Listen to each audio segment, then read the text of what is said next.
This is Pet Life Radio. Let's talk pets.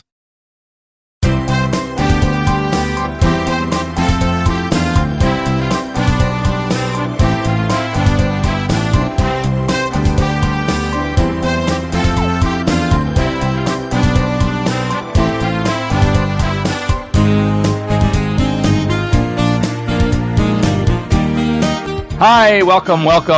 You're here live with Dr. Jeff Werber, your host for the next 30 minutes here on Pet Life Radio's Ask the Vets with Dr. Jeff, Pet Life Radio's only live call-in show. So we'd love to hear from you. You can send us text. You can give us a call, 877-385-8882. Once again, 877-385-8882.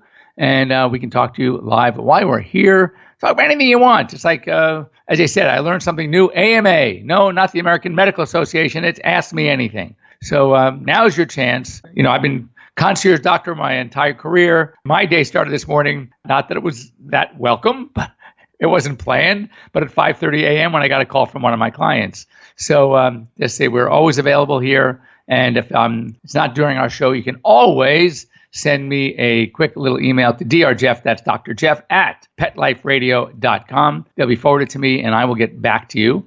And we can maybe talk about your problem on show, or maybe have you here live with us to talk about what's going on. Anyway, as many of you know, I do like to go through the news, go through what's going on in the veterinary world. So a couple things that I caught my eye. I do a lot of eye work, pun intended. And corneal ulcers are something we have to deal with. They're unfortunately very common, certainly in the pushed-in face breeds, like the Boston Terriers and the Pugs and the Frenchies, which I have, and the Shih Tzus and the Lhasas and the Japanese Chins, et cetera, et cetera. These dogs are prone to corneal irritation. Dogs that like to stick their head out of a car at 75 miles an hour on the freeway, they too are at risk of some corneal injury. And typically, well, going back years and years ago, we used to do something on almost all ulcers. It was a surgery called the third eyelid flap. And the third eyelid is that little inner membrane called the nictitans that comes up over the eye when dogs blink, and cats as well. So we used to do a flap where we used to take that membrane, bring it up over the eye, and basically attach it temporarily to the inside of the upper lid. And that would then create sort of like a patch, because you couldn't put a patch on a pet's eye and expect it to stay there. So we used to create a patch using the anatomically friendly nictitans third eyelid. Then as time goes on and the ophthalmologists became more sophisticated, realized that, you know what, we can treat these as an open wound. That's just actually better because then we can see it all the time. So we put the collar on it. We don't want the dogs or cats rubbing.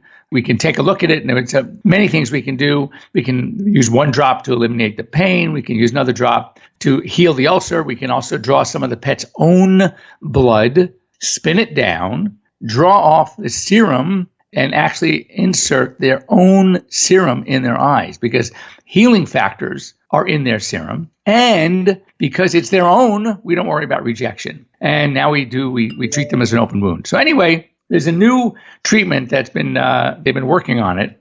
And I think it's really cool. Basically, it's a new way that it comes from the human side, and it's basically called corneal cross-linking. So what they do is they add riboflavin drops to the eye, and then they shine some ultraviolet light, UV light, on the eye. And basically, it causes collagen fibers to adhere together. They bind together, and that creates like it's the own healing effect, allowing the cornea to then heal. So still in its infancy as far as staging, it sounds extremely promising. Other things that now they have these very micro thin, clear plastic contact lenses that you put over the eye when your pet has a corneal ulcer, a corneal abrasion, an erosion, a scratch, anything like that. And that too keeps them more comfortable, and it protects the eye, the cornea itself. I mean, mind you, the cornea is one of the most important parts of the eye, of course, as far as protection. It's 7 layers.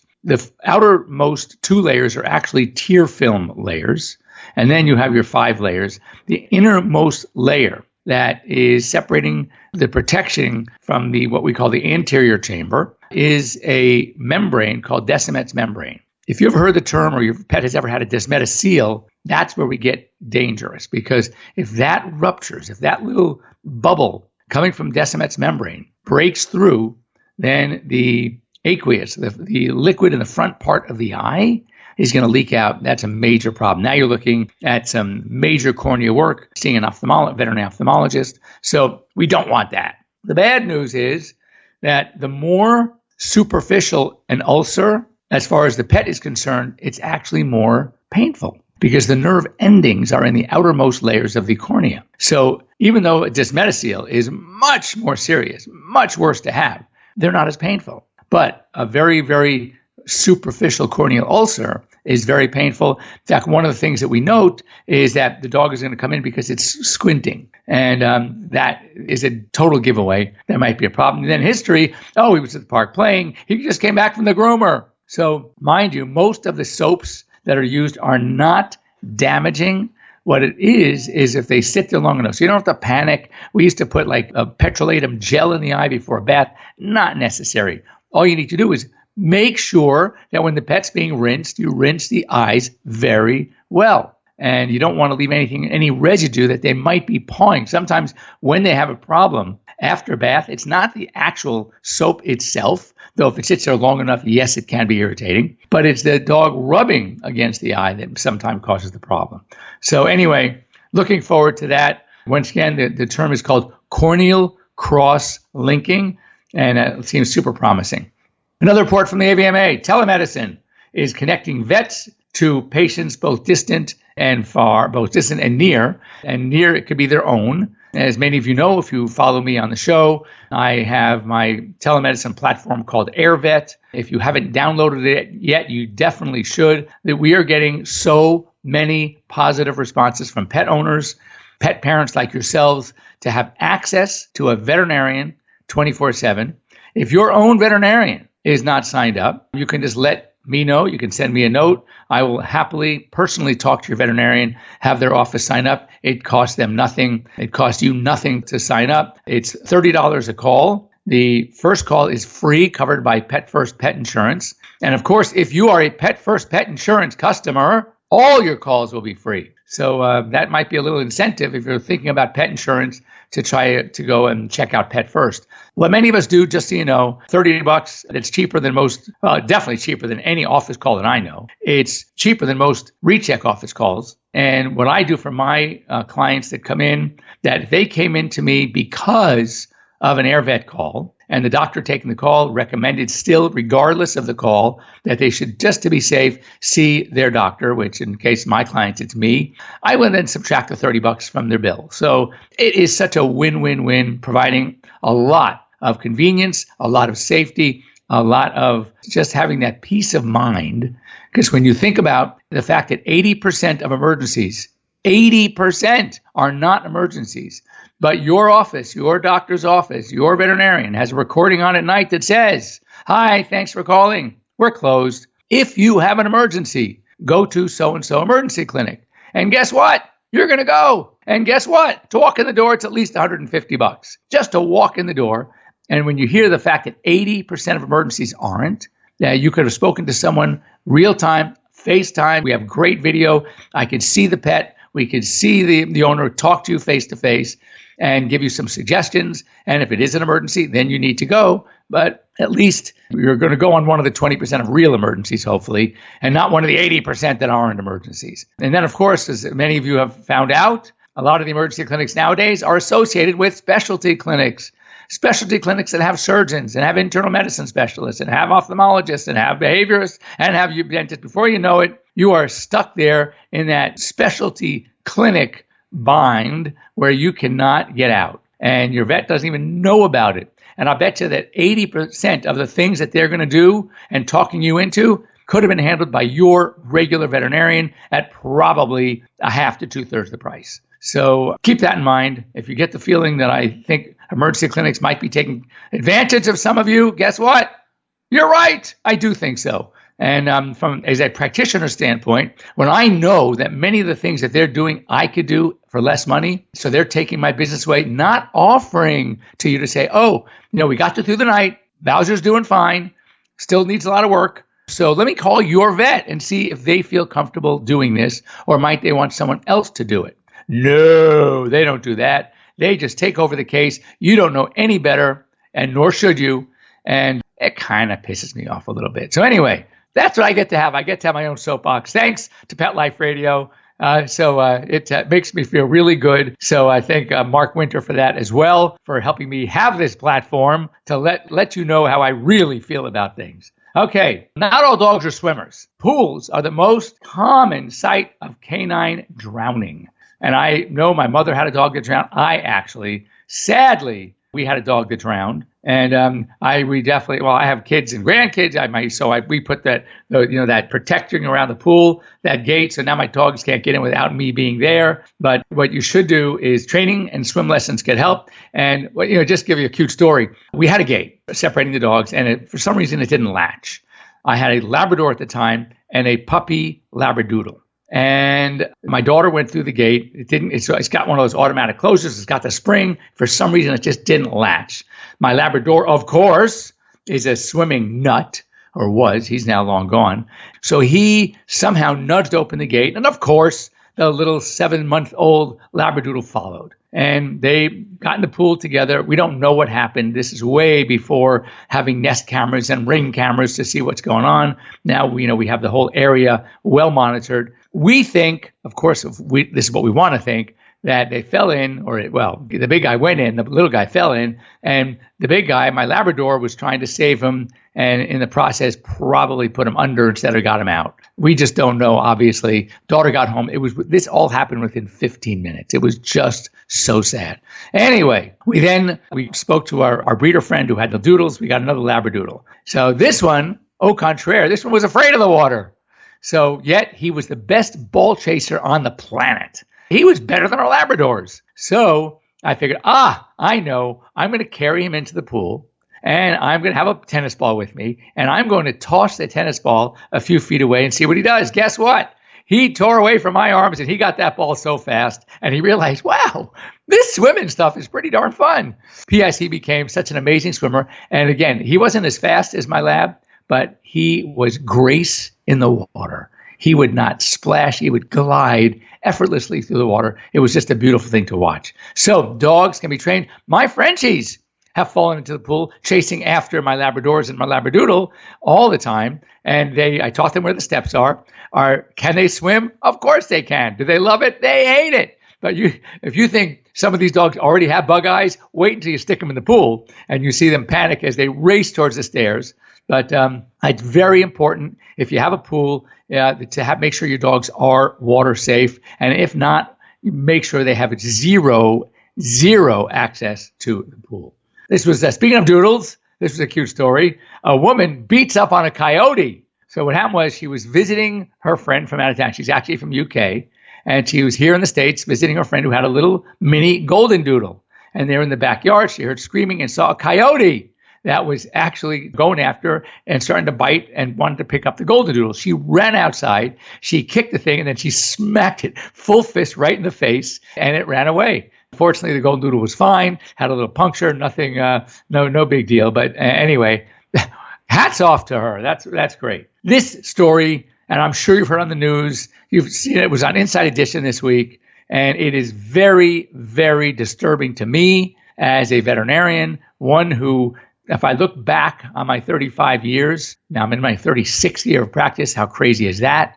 That I would not have done anything differently, nor would I. This is the best profession on the planet. I have more fun than anybody I know. But now veterinarians lead the list of medical professionals committing suicide. We have taken over from the dentists. Not a feat that I like to boast about, but it is reality. Many reasons for it. I think that cyberbullying is certainly possible. Something called compassion fatigue. One of the things, obviously, when we become veterinarians, it's not all about the science. It's not about the medicine. For me, it's about the love. It's about the attachment I have with pets and animals. And so when they die, when we have to put them to sleep, when we are faced in a situation where we just can't fix them, it really does hurt. And for me, I knew this going into it. It's part of the game. I wish I could save 100%. I can't. My statistics are pretty damn good. I'm saving it well into the high 90s, but I can't save them all. And so it's tough. And any of that. And then last thing, just to put in contrast, and yes, times have changed. Any of you that have sending your kids to private school, sending your kids to college, it'll floor you. I graduated from University of California, Davis, 35 years ago, 1984. And back then, my tuition, number one veterinary school on the planet. And my tuition was a whopping $500 a quarter. We were in the quarter system, 3 quarters, $1,500 a year, 4 years, $6,000. It cost me more to send my kids to nursery school than it did for me to go through 4 years of vet school at the number one veterinary school on the planet. So it's pretty frustrating. Now, average student debt, $275,000. With the average starting salaries, the hours, it's tough for many, many young veterinarians to make this happen, to make the payments, have a life. And that too contributes to, I think, this high suicide rate. But if you ask me, I think it's the compassion fatigue and cyberbullying most. And, we used to say that I used to lecture on marketing. And we used to say that obviously it's very, very important to make clients happy, try to have success. But I tell my audience, it's actually more important to not piss people off. If you screw up, things don't go right, because when someone's happy about a service, now this is going back 25 years. This is way before the internet. When someone was happy, they would tell, and not only would they tell only 3 people, it would be in a situation, you're not going to have a good experience somewhere and run home, get out your phone book, right? And start calling all your friends. Oh my God, I just had the best experience. No, what you're going to do, think of seeing a good movie, okay? When is the subject of this good movie that you saw that you want to share with your friends? Are you going to call them all as soon as you get back from the movie? Or next time you happen to see them at a social function and the subject of movies comes up and someone says, so what have you seen lately?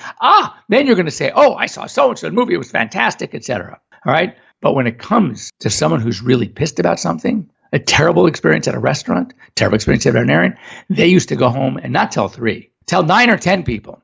So I used to lecture and say, just think, you guys, for every one person that leaves you unhappy, you have to work 3 times as hard, because on the good side, they're only tell 3 people. So to match it out, to equal, keep the equation equal on both sides, you'd have to go ahead and 3 versus 9, you got to do 3 times as hard. Now with the internet, same thing. Go to Yelp. If you go to any of the sites on anything, Judy's, City Search, Google, you're going to see, first of all, they're usually in chronological order. Let's say someone really was bad and they saw the complaints and they fixed it. They trained their staff. They did all these good things, right? And that bad review or reviews that were 4 years ago, lately the reviews are great. Everything is fine. Guess what Yelp does? They keep that bad review from 4 and 5 and 6 years ago right on the front page. And then they call the business and they try to get money out of them so they can get those reviews kind of swapped around. So basically, they're the most obnoxious company in the whole world. I mean, when someone says to me that I asked on a new client, so how did you hear about us? How did you hear about me? Oh, through Yelp. Are you joking? Do you need glasses? How could you have read that Yelp and still come to me? Meanwhile, if you go to Google, you go to any of the others, glowing reviews. So really, oh, by the way, I've had clients of mine tell me they put up they couldn't believe some of the bad reviews on Yelp. They put up a fantastic Yelp review. And guess where? They took it down after a day because they feel that, oh, you're not a professional Yelper. Because if you look, there's a little note that tells you how many reviews they've made, and they they give preference to the professional Yelpers, because they Yelp and they get, they get to stay on that front page longer. And typically the ones that are complaining all the time are complainers. I remember my very first bad review, and it was something that my girls at the front desk truly made a mistake. So I contacted the client. Oh, by the way, I used to answer them privately. When you answer a Yelp review, you can do it publicly. Now I always do it publicly. Why? I got a dentist as a client, a new client, and I said, why what was about that Yelp review that you thought was good? He goes, oh no, it wasn't the review. I'm a medical professional. I know the reviews. It was how you answered it That's when I said, oh my God, this is a good guy. So I now answer them publicly because I did not this one. This was one of my first ones. I did it privately. I apologized. I thanked her for the review because I was able to handle with my staff, and it just gave me something I didn't know was going on. So whenever I hear these, I act upon them. We sat down at our next staff meeting. We talked about it. We rectified the situation. This shouldn't happen again. But again, thank you so much. Oh, and you never ask them to take the review down. No. If they want to do it, they do it on their own. P.S. If you got that, I offered her next time you come in, the office call will be on me because I felt so terribly that you had such a bad experience, etc. If she wanted resolution, at the very least, she would write me back again and say, thanks, but no thanks. I'm going to go elsewhere, which would be fine. She did nothing. I got nothing back. And that told me right there, these people don't want resolution. They don't want to get the problem fixed. All they want to do is complain. Well, to hell with you. Complain all you want.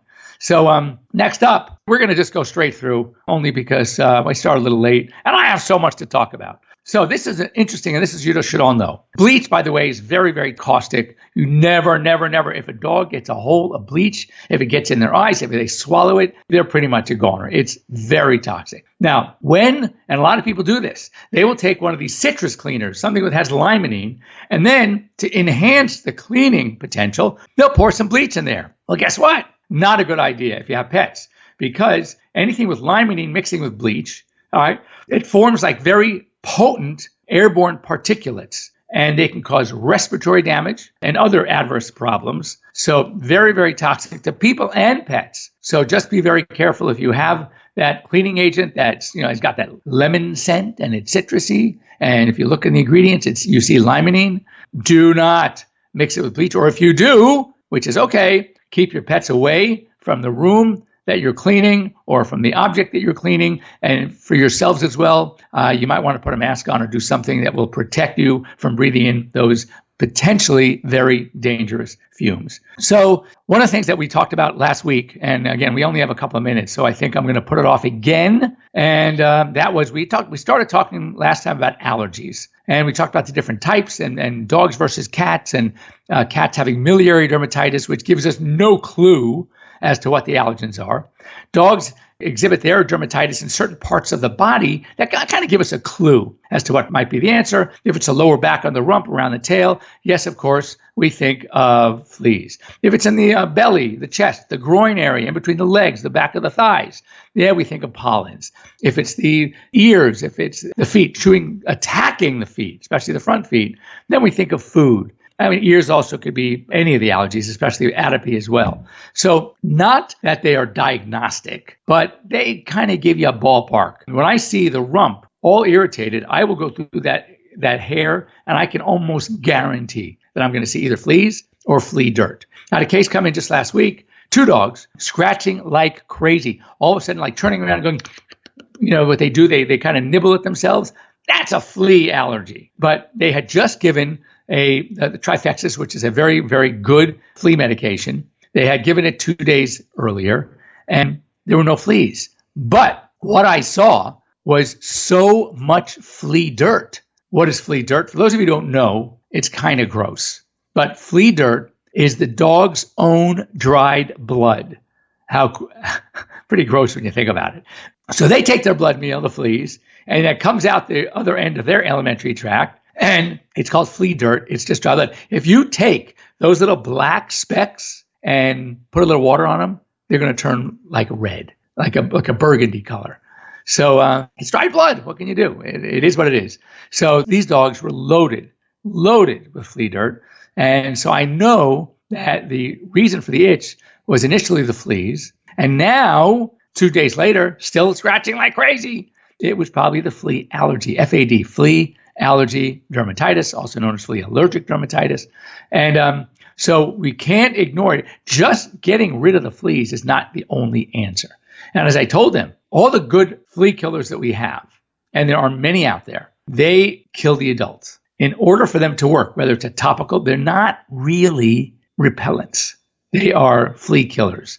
The flea has to take a blood meal. So if it's 1 flea, 2 fleas, they take the blood meal, they die, you're off the hook. But if you have a major flea infestation, and every flea they're going to die. I found no live fleas on either of these 2 dogs, but because of the flea medication. But there was enough biting taking place enough deposition of flea saliva, which causes the source of the allergy. So they were still itching like crazy.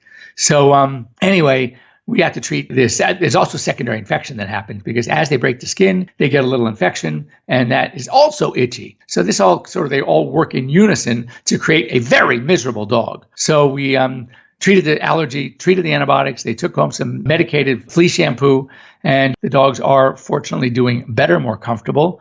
But it's very important to stay on top of the fleas. And also, when the fleas are not a problem, as our seasons are changing, we still got ticks. And ticks can be year-round. Ticks don't mind the cold weather. So make sure you keep your flea and tick medications throughout the year. As I said, there are a lot of good ones. Speak with your veterinarian. So next week or next time, we may have a guest next week. I'm working on it. Really, really well-known exotic animal vet. So here I talk mostly dogs and cats, occasionally bunny, occasionally, but she does all the weird exotic pets. Very well known. She's written a book, or maybe I think she's on her second book actually. But anyway, we're going to try to get her live on the show in the next week or 2 or 3. So until then, but what I wanted to talk about at some point, we want to finish discussion on allergies. I know I'm sorry to keep you holding.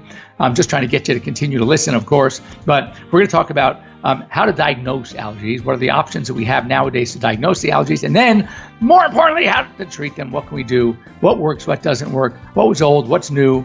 And make sure to keep your pet as comfortable as possible. So that's all we have time for today on this wonderful Sunday here. I'm in Southern California. It is magnificent outside. I can't wait to get outside. And I'm going to swim today with my dogs, of course. So anyway, have a great week. We'll be here next week, hopefully with a guest. If not, we'll talk more about allergies, and we'll have our guest, Lori, on. Her name is Dr. Lori Hess, if you want to look her up. She's very talented. So have a good week, everybody. Once again, if you haven't downloaded AirVet, download AirVet. And you can always get a hold of me with any questions, any problems. Just reach me here at drjeff@petliferadio.com. Once again, thanks to Mark for producing a wonderful show. And we will see you here next week. Have a great week, everybody. Let's Talk Pets, every week on demand, only on PetLifeRadio.com.